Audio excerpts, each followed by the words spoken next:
Hello folks, Herman Williams here with you again. Did you receive a PPP loan during the pandemic?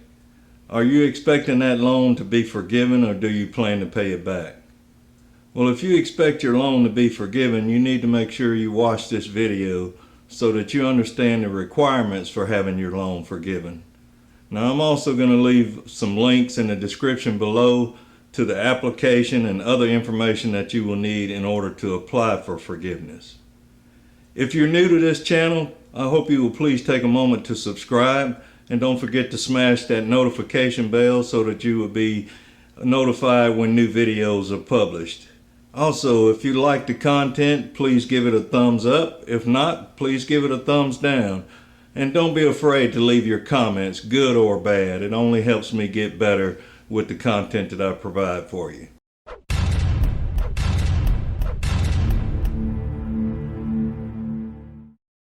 So first, let's talk about what a PPP loan is and what its intended purpose was or is. I think this will help you understand the requirements for having your loan forgiven. Now, first of all, PPP loans were a part of the CARES Act that was passed by Congress back in March of 2020. Now, I've heard some people talking about PPP loans recently like they were something new, but they've actually been around since early last year. You see, Congress knew then, as they've always known, that small businesses are the backbone of our economy. So they wanted to provide support for small businesses and their workers. That's why included in the CARES Act was a provision called the Paycheck Protection Program, or PPP loans. The SBA, or Small Business Administration, is in charge of administering the program, and according to information on their website, a PPP loan is a loan that is designed to provide direct incentive for small businesses to keep their workers on the payroll. Now let's pause right here for a second and talk about that definition by the SBA. In order to understand the rules for forgiveness of your PPP loan, you really don't have to look any farther than this definition. This money was intended to help keep small businesses afloat during the pandemic and to help keep people employed. In fact, keeping people on the payroll was the primary objective of this program. If you go to the SBA website and look under PPP Loan Forgiveness, you will see a statement that says, the SBA will forgive loans if all employee retention criteria are met and the funds are used for eligible expenses. Keeping people employed was the primary goal. Now, before I go any further with this loan forgiveness process, you need to understand something. If you received a PPP loan, you got that money from a bank or other financial institution. That means that you have a legal obligation to that bank. The SBA does not actually loan any money. They are simply telling the banks that they will guarantee repayment of the loan if you meet certain criteria. If you don't meet that criteria, then you're on the hook for that loan just like you would be for any other loan. So what exactly is the criteria for PPP loan forgiveness?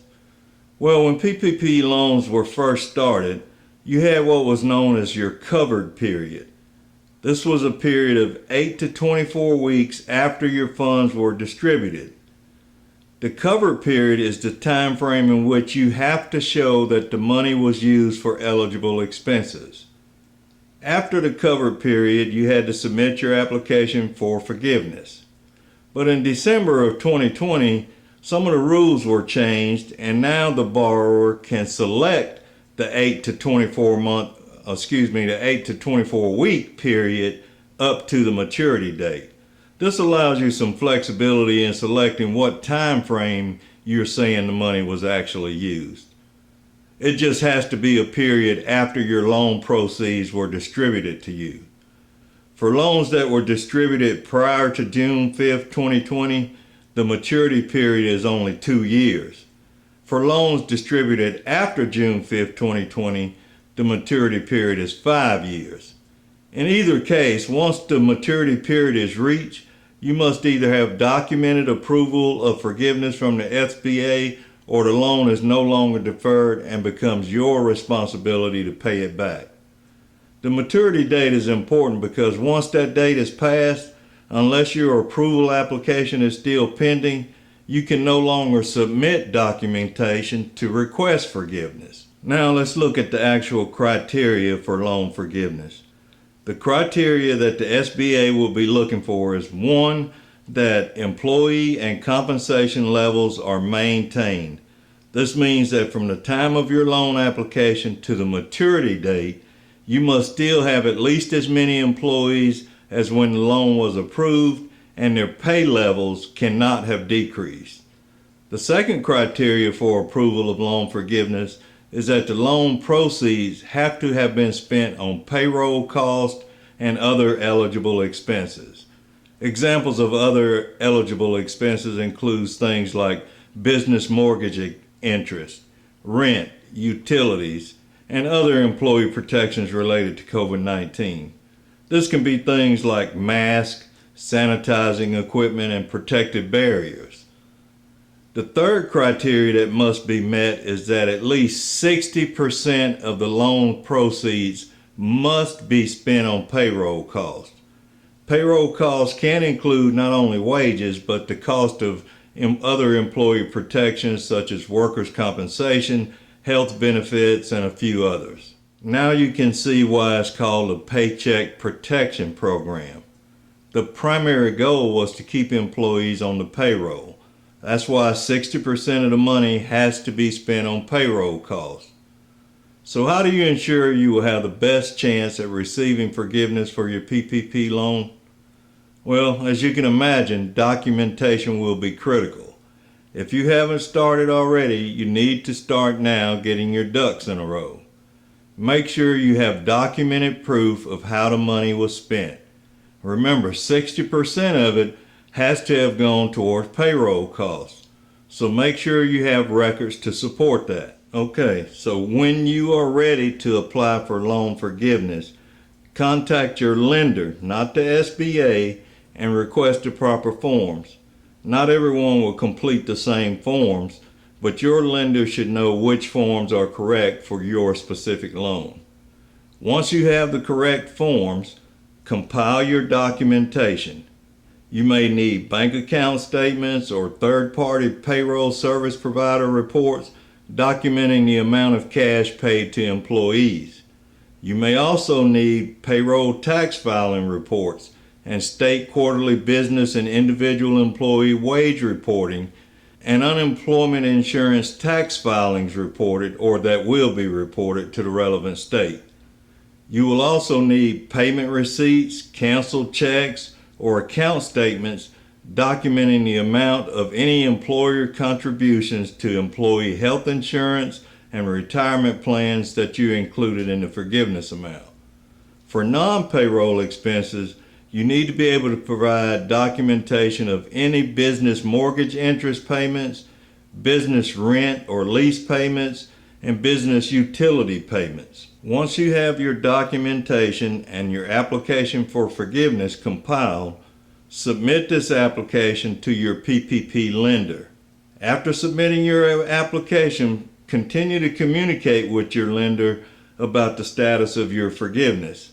If the SBA decides to review your loan, the lender should notify you of the review and the SBA loan review decision. Keep in mind that the SBA may approve some, none, or all of your loan forgiveness. Your lender is responsible for notifying you of the forgiveness amount paid by the SBA and the date on which your first payment will be due if applicable. PPP loans that are not forgiven carry an interest rate of 1%. Now 1% is not bad, but it could add up quickly depending on the amount of your loan and the maturity period. Now your goal obviously is to have it all forgiven, but if you're not able to meet the criteria for forgiveness, you better be prepared to pay this money back, plus interest. And oh, by the way, you will likely have to also prove that your business is a legal entity. If you cannot provide proof of the things I mentioned here and possibly other documentation, you might find yourself in hot water later. So just to recap what we've talked about, if you have received a PPP loan, you need to start now gathering your required documentation and follow the instructions to apply for forgiveness. Remember, it will not be granted automatically and may not be granted at all if you can't provide proof of how the money was spent. Now is the time to shift your focus and your behaviors from getting and spending the money to providing proof that the money you received was used for its intended purposes. Planning ahead is how you stay out of trouble and avoid stress and possibly financial ruin. The behaviors that you exhibit now will determine your financial position later. And you know what I always say, if you change your behaviors, you can change your life. So until next time, behave well.